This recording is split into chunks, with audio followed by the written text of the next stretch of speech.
is an alpha build, so nothing happens. It's into the game. So, as you know, the old Hunter games have had a very strong focus on historical and technical detail.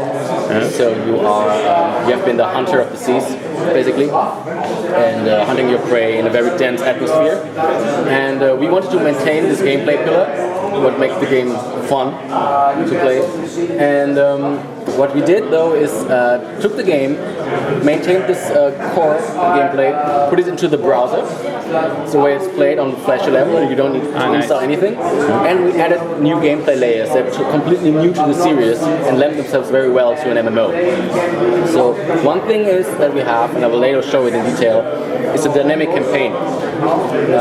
This is a huge campaign that's dynamic and is focusing on a co-op experience shared by all players on the server. Another thing that's very much co-op based is that you can play every mission with 4 players. So 4 players can join together and form a wolf pack, which grants you more strategic possibilities when you're doing missions. And another thing is, for the very first time, you are not controlling a single boat, but you're a commander of a flotilla. So you have up to 6 boats that you can control, send into missions. You can, if you want, you can send several of your ships into the same mission, allowing for group tactics. And you can also, you have to maintain those ships, so you can upgrade them and you can build new ones and replace them, replace old-fashioned versions like the Type 2, for example, that we have here, and we are currently on board the Type 2 boat. It's actually a coastal boat, so it does not have too many torpedo tubes, it cannot hold too many torpedoes. As you can see here, not too many. Okay. But it's it's a deadly force, but you can upgrade it later on and use like Type 7 boats that we have here, and they also look a little differently. And you can see here, for example, more torpedo tubes here. So there's more gameplay possibilities, and you can attack more ships before returning to base. So when you're on board your boat, you have total control over everything. You have the steering instruments over here, like depth, speed, and the course, which is necessary because we want to make it very accessible, but also very deep. So you can have fine tuning, like the rudders you can control here, and you can go like really deep.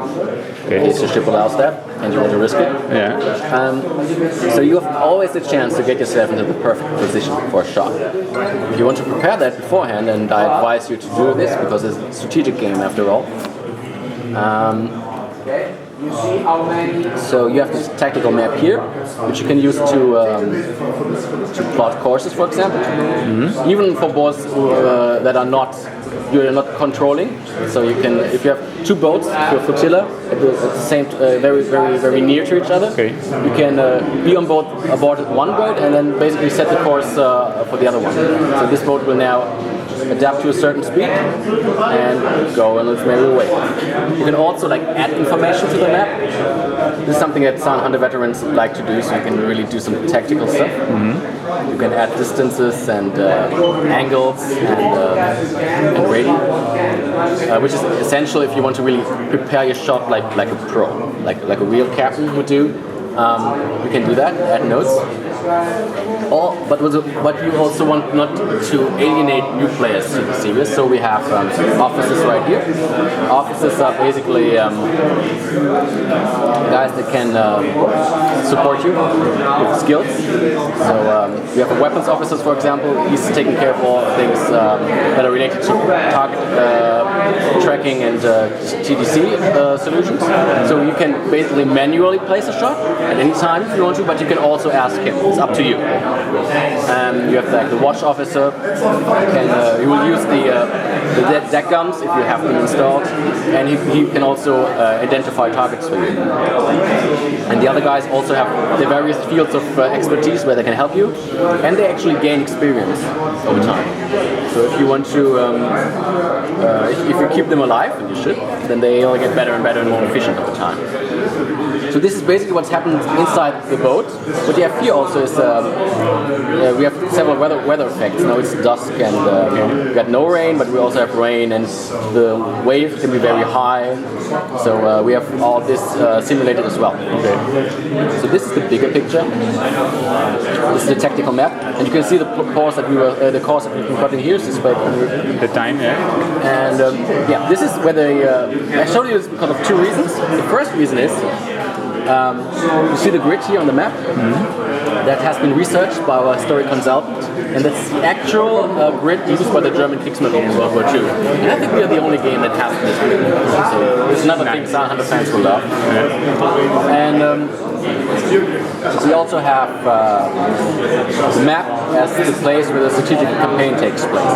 So as I said, all players are joining this campaign on the server, and you can see it's a battle for the Atlantic. Okay. Here is the Atlantic. And all players are joining the German side, the German Kriegsmarine. And so we have a huge co-op experience, and as you can see, you have several campaigns here, and they have to be unlocked over time. So and all players contribute to that. So you have the campaign 3, it's the first campaign, home waters, you have several sub-goals, and every sub-goal has a certain kind of mission, and they will respawn once you complete it. So you complete a mission, and you gain points for that, and all those points add up. So on a global scale, if enough victory points have been achieved, you can see this here, then you will unlock a new campaign. So basically, you could be the guy doing the last points that were necessary, and you're the guy unlocking campaigns for everyone else. Here you see the dominance or the currently active campaign. So this is currently controlled by the Allied forces, and it's our goal to snatch the dominance away from the Allies. So when you can also really change the outcome of not the outcome, but the course of war.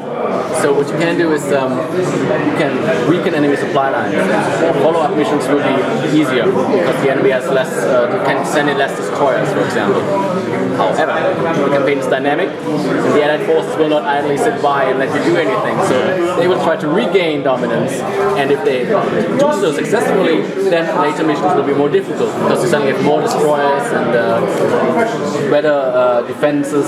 Okay. So what you have to do is constantly, coordinate with other players. So it's a huge social thing that you have going on. So you have to say, guys, I'm working on the British waters here, but we got to make sure that we're not, forgetting the home front. So keep that in mind. Attack and defense. Yeah, exactly.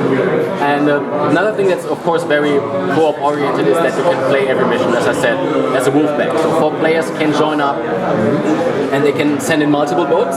So in the end, if you're in a later campaign, you have huge enemy convoys, you have numbers to really take them down if you play your cards right.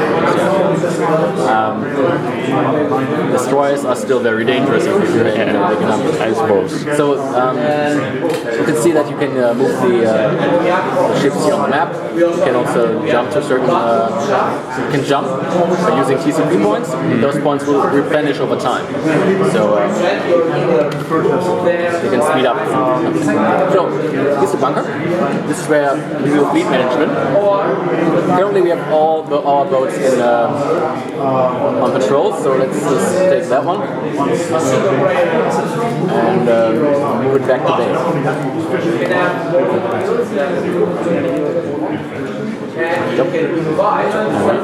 Now this is the bunker, and you can basically manage your ships here. This is the one that we have in the bunker. So if you would like an overview on the stats, and this is where you manage crews, so you can assign stuff. And this is where you manage the resources and torpedoes. You don't want to run out of torpedoes when you're in front of a destroyer. And here you can maintain ships, they suffer damages, and this will actually hurt the performance of your ship, the periscope may become destroyed and non-operational, so you gotta take care of that as well. And you can modify your ship. So this one is actually well equipped. We have both a deck gun and a flag gun, for example, and you can add those things, you can upgrade them at any time, and then the bunker, because this will influence the performance of the game, of the submarine. And yeah, this is another aspect that we have added to the game that yeah, serves its purpose. So basically, this is like the main pillars of gameplay. Like we have, you're still the hunter of a submarine. We have a dynamic campaign, and we have fleet management. And the campaign is very much co-op based for the Wolfpack. All right.